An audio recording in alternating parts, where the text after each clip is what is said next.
Hey guys, it's Miss Gordon, and this video is going to discuss my expectations for your persuasive speech, otherwise known as your petition speech. So the purpose of a petition speech is to persuade the audience about a particular topic. So in this case, with the petition speech, you will be persuading the audience about your argument, and then you're going to persuade them to take an immediate action after they view your presentation. So the length of this speech will be between 1 minute and 30 seconds and 2 minutes and 30 seconds. So that means that you have to organize your key points strategically. That way that you only have a short amount of time to get your message across and to persuade the audience. That's why it's important to get straight to the point while also backing up your speech with facts and logic. So just like with an informative speech, you are informing the audience and you have the sources to back up whatever you're saying. With a persuasive speech, you'll be utilizing that same skill set, but you're taking a step forward because you're trying to get the audience to believe and adopt your attitudes about whatever your topic is. So this speech will be delivered extemporaneously. That means that you will use between 2 to 3 index cards with just keywords on them, and then you will use those to guide you throughout your presentation. Visual aids are required. That means that you can have a photo, you can have some charts, a bar graph, a line graph. You need to have some type of like a t-shirt or something, some type of physical representation to accompany your presentation, and you need to directly reference this while you're delivering your speech. You also need to use a minimum 3 sources, so you need to have 3 sources at least, and that's what you'll use to gather information about your topic and about your argument.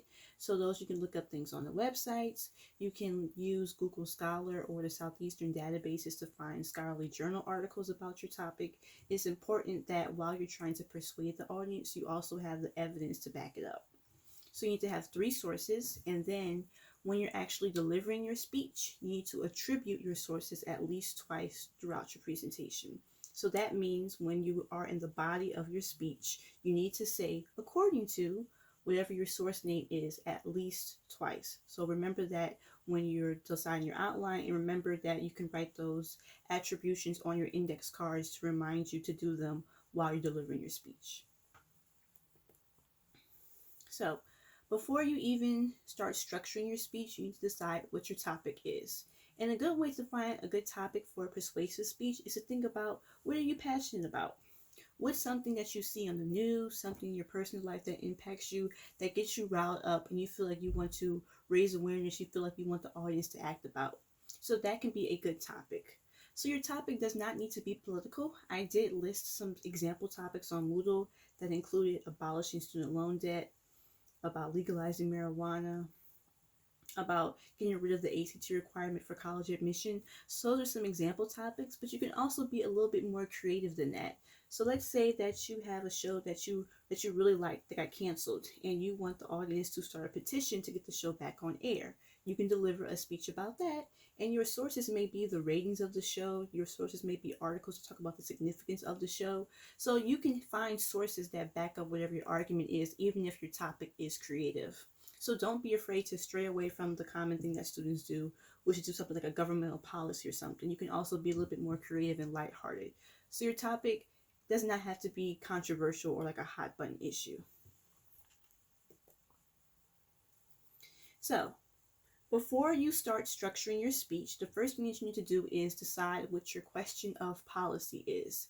And your question of policy is, it utilizes question of facts and question of value, where you will have the word should in it. So for example, if your topic of your speech would be abolishing the electoral college, then your question of policy would be, should the electoral college be abolished?